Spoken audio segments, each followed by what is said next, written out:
32,000க்கு மேலே இருந்த ஏரி குளங்கள் நீர்த்தேக்கங்கள் 12,000 சுருங்கி இருக்குன்னா அதை தின்னு முழுங்கின நாய்கள் யார் தெரியுமா? எந்த இயக்கம் எப்படி தெரியுமா? இந்த திராவிட கோஷ்டி தான். அதனால தான் நம்ம திராவிட முன்னேற்றம், அனைத்து இந்திய திராவிட முன்னேற்றம்னா திருடர்கள் முன்னேற்றம் என்று சொல்றது காரணம் இதுதான். இவன் என்ன பண்ணுவான்னா, மக்கள் வீடை ஆக்கிரமிச்சிட்டாங்கன்னு இடிப்பான். ஏரியா ஆக்கிரமிச்சு கட்டிருக்கீங்க, குளத்தை ஆக்கிரமிச்சு கட்டிருக்கீங்கன்னு இடிப்பான். அங்க டக்குன்னு எனக்கு மணி அடிப்பான். நான் என்னடானா அண்ணன் வீடு அடிக்க ஓடியா ஓடியா நான் போய் மல் கட்டினான். அப்புறம் விட்டு போவான். இது நல்லா கவனிச்சுக்க. இந்த ஏரியா ஆக்கிரமிச்சான், சரி ஆக்கிரமிச்சான், என் மக்களை ஆக்கிரமிச்சுட்டாங்க, ஆமாங்க ஐ அக்ரீட், ஆக்கிரமிச்சிட்டான். ஆக்கிரமிக்கும் போது நீ எங்க போய் பிடிங்கிட்டு இருந்த? அங்க வட்டாட்சியர் இருந்தாரா, மாவட்ட இருந்தாரா, இல்ல அங்க காவல்துறை இருந்தாரா, இல்லையா அங்க அதிகாரிகள்? உன்னுடைய கட்சியை மாவட்ட செயலாளர் இருந்தானா, வட்ட செயலாளர் இருந்தான்ல. நீ என் மக்கள் ஏரியை ஆக்கிரமிச்சு முதல் செங்கலை வச்சாம்பார் வீடு கட்டாத ஏரி ஆக்கிரமிக்கிறான்னு சொல்லியிருந்தா அழகா வேற இடத்துல போய் கட்டிருப்பான்ல. கட்டி 60 வருஷம் குடியிருந்துட்டான். கட்டிட்டேன், அவனுக்கு மின் இணைப்பு கொடுத்துட்ட, அப்புறம் எரிவாயு இணைப்பு கொடுத்துட்ட, குடும்பத்தை கொடுத்துட்ட, வாக்குரிமை கொடுத்துட்ட, இந்த கழிவு நீர் வெளியேற காவா வைக்கிட்ட, பால 60 வருஷமா வீட்டு வரி வாங்கிட்ட, திடீர்னு உனக்கு கோமாவில் இருந்துச்ச மாதிரி இது ஆக்கிரமிப்பு அப்படின்னா கோபமா வருது. வருமா வராத? இது என்ன சேட்டனி? நீங்க பாரு, மக்கள் ஆக்கிரமிச்சதை விட அரசு ஆக்கிரமிச்சுதான் பெரியது. வள்ளுவர் கோட்டம், நீரின்றி அமையாது உலக என்று பாடிய வள்ளுவர் பெருமகனாரின் கோட்டமே ஏரி ஆக்கிரமிச்சு கட்டப்பட்டிருக்கேன். உடன் பிறந்தவனே அங்க போ. வள்ளுவர் கோட்டம் இருக்கிற பகுதிக்கு பேர் என்ன தெரியுமா? Lake area. Lake area. Lake எங்கயான்னு கேட்டீங்கன்னா நோ. என் பங்காளி சொன்னால இங்கே கிணறு இருந்துச்சு, வடிவேலு இங்கே கிணறு இருந்துச்சையா, இப்ப காணுமையா, அந்த கதை தான் அது. ஏய், இந்த நாட்டில் எல்லா நீதிமன்றங்களும் ஏரியில கட்டப்பட்டதுதான். மதுரை உயர் நீதிமன்ற கிளையில ஒரு வழக்கு வருது, ஏரி ஆக்கிரமிப்பு அப்படின்னு. இங்க பாரு, எதிர்த்து அரசு தரப்பு வழக்கறிஞர் கிட்ட போய் நீதிபதி இந்த கோப்பை புரட்டிக்கிட்டு அதெல்லாம் தப்பு, அப்படி அப்படி எப்படி ஆக்கிரமிக்கலாம் பேச்சுக்காரு. அவர் கோப்பை புரட்டும் போது அரசு வழக்கறிஞர் கிட்ட போய், ஐயா இந்த நீதிமன்றமே ஏரி ஆக்கிரமிச்சு கட்டப்பட்டிருக்கு அப்படின்னா அப்படி தூக்கி தூர போட்டு க்ளோஸ் கேஸ். வேற வேற இந்த திருவள்ளூருக்கு மேல வழக்கு ஒரு 5-6 வருஷம் போயிட்டே இருந்தேன். எந்த கோர்ட்ல எந்த மாவட்டத்தில் வழக்கு இல்லை எனக்கு. 136 வழக்கு. நீதிபதிக்கு யாருக்காவது என்னை பார்க்கணும்னு விருப்பம் இருந்தா சீமானுக்கு ஒரு வாய்தா போட வர சொல்லு. போய் ஐயா எஸ் சிவராமர், அதான் திருவள்ளூர், அது முழுக்க ஏரி தான். உனக்கு சான்று பார்த்துக்க. எம்எம்டி காலனி இருக்கிற தண்ணியில் மிதக்கும் ஒவ்வொரு தடவையும் நீ பார்த்தீங்கன்னா. எதனால? ஏரியில் கட்டினதுனால தான்.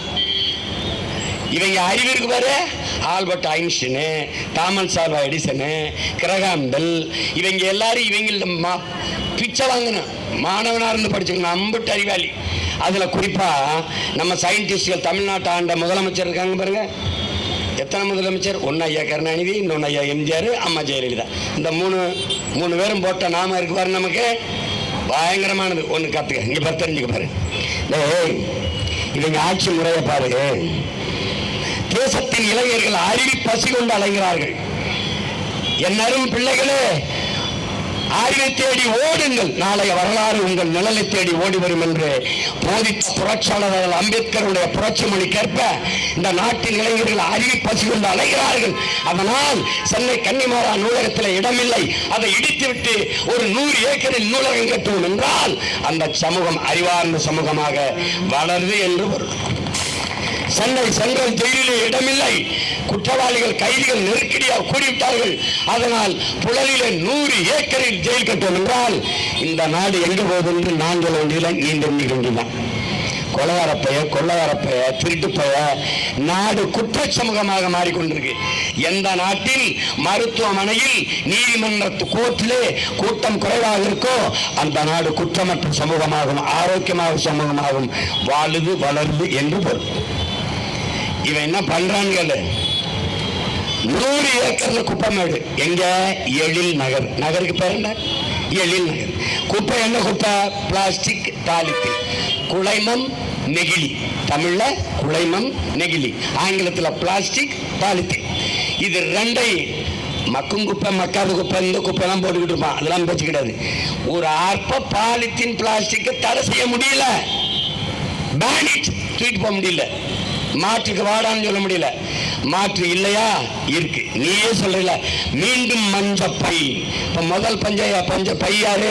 அவங்க அப்பா ஐயா கருணாநிதி சென்னைக்கு வரும்போது தூக்கிட்டு வந்த பை தான் அந்த மஞ்சப்பை. இப்ப பை துணியில இருக்கிறதான கோட்பாடு. பச்சையா இருந்தாலும் மஞ்சளா இருந்தாலும் வெள்ளையா இருந்தானே, அது ஏன் மஞ்சப்பை? ஒரு ஸ்பெஷல் மென்ஷன் இருக்கு அதுல, சிறப்பு குறிப்பு மஞ்சப்பை மஞ்சப்பை. ஏன்? ஏன்னா அவர் கொண்டு வந்தது அது. ஆழ்ந்து சிந்திச்சுக்க. முச்சந்திலிருந்து கொஞ்சம் கத்திக்கிட்டு பாரு, உனக்கு தான் கத்திக்கிட்டு இருக்கு. இந்த மஞ்சப்பை துணியில பை இருக்கு, வாழை நார்ல பை செய்ய முடியுது, தாள்ல பை செய்ய முடியுது, எல்லாத்துலயும் பை செய்ய முடியுது, சணல்ல பை செய்ய முடியுது, சணல். ஆனால் எதுக்கு இந்த பிளாஸ்டிக்கை கட்டிப்பிடிச்சு அழுகிற நீ? எதுக்கு? உன் நிலத்தை, நிலத்தின் வளத்தை நாசமாக்குற இதை உன்னால ஏன் தடுக்க முடியல? ஏன் தடுக்க முடியல? அன்னைக்கு மண் குடத்துல தண்ணி வச்சான், ஃப்ரிட்ஜே தேவைப்படலை. இன்னைக்கு எல்லாமே பிளாஸ்டிக் குடம். எங்க அம்மாக்கள் இப்ப மே மாசம் வந்துருச்சு, தண்ணிக்கு குடத்தை தூக்கிட்டு போகணும். ஒரு குடம் சில்வர் குடம், மண் குடம் இருக்காது, பூரா பிளாஸ்டிக் தான்.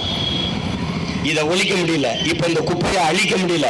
மற்ற நாடுகள்லாம் அதை ஒன்று மறுசுழற்சி பண்ணி தாராக்கிறது, ரோடு போட்டுக்கிறது, பல மறு பயன்பாட்டுக்கு போயிடுது. உன்னால முடியல. 100 ஏக்கர்ல எழில்நகர்ல குப்பமேடு. நீ அண்ணன் சொன்னேன்னு ஒரு உந்தூர்ல எடுத்துக்க, ஒரு தானி கூட எடுத்துக்க, போய் எழில்நகர்ல அந்த குப்பமேடை மட்டும் பாரு. அது பக்கத்துல குடியிருக்கிற மக்கள் நிலையை நினைச்சு பாரு. நல்லா வெயில் அடிச்சுன்னு வச்சுக்க, பட்டுன்னு தீ பிடிச்சிடும். இந்த பிளாஸ்டிக், இந்த பாலித்தீன் எரி புகை அப்படியே கக்கும். அம்பிட்டு நஞ்சு, கண்ணெரிச்சல், நுரையீரல் தொற்று, புற்று, சாக வேண்டியதான். டிபி இருமிட்டே கிடக்கு, சாக வேண்டியதான். அப்ப நஞ்சு காற்றுல கலந்துருது.